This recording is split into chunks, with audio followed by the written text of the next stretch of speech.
前回は、このように秋田駅に到着した後、レンタカーで秋田城に到着しました。今回は、秋田城内部から市内を一望できる公園に向かいます。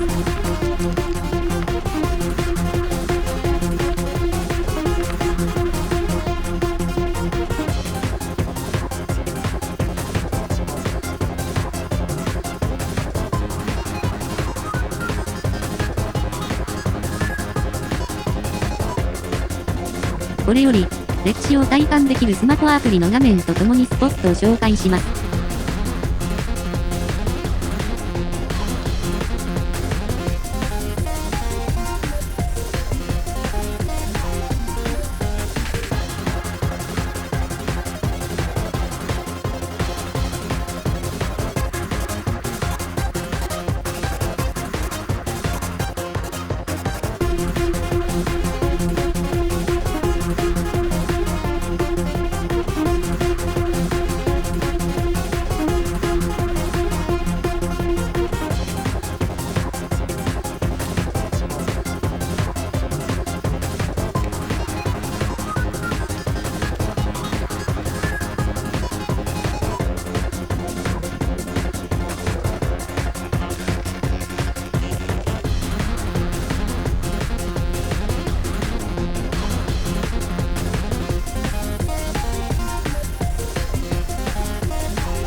このように、リアルとバーチャルが連動した体験をすることができます。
夕方の渋滞に遭遇してしまいました。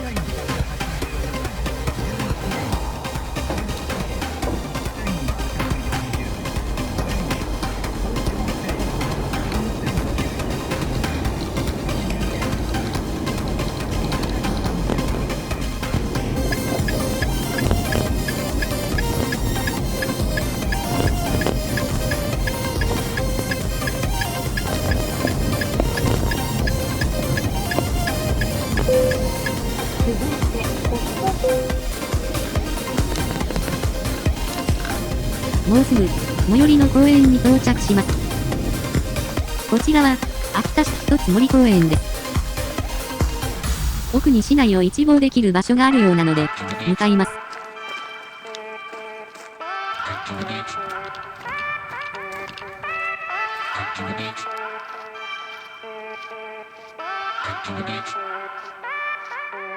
冬なら、一望できるかもしれないが、このように木々に隠れています。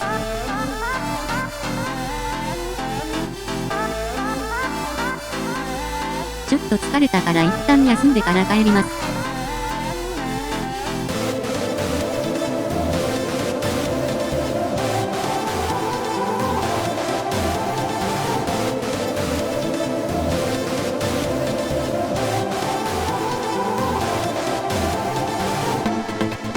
その後、無事にホテルに戻りました。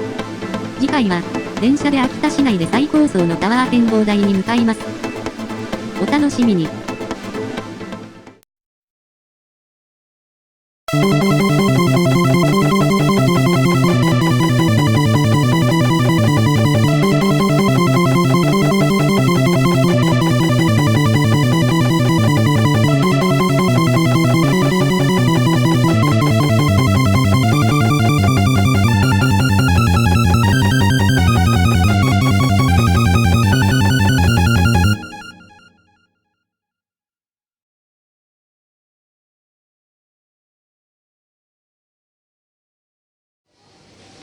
興味を持った方は、チャンネル登録をよろしくお願いします。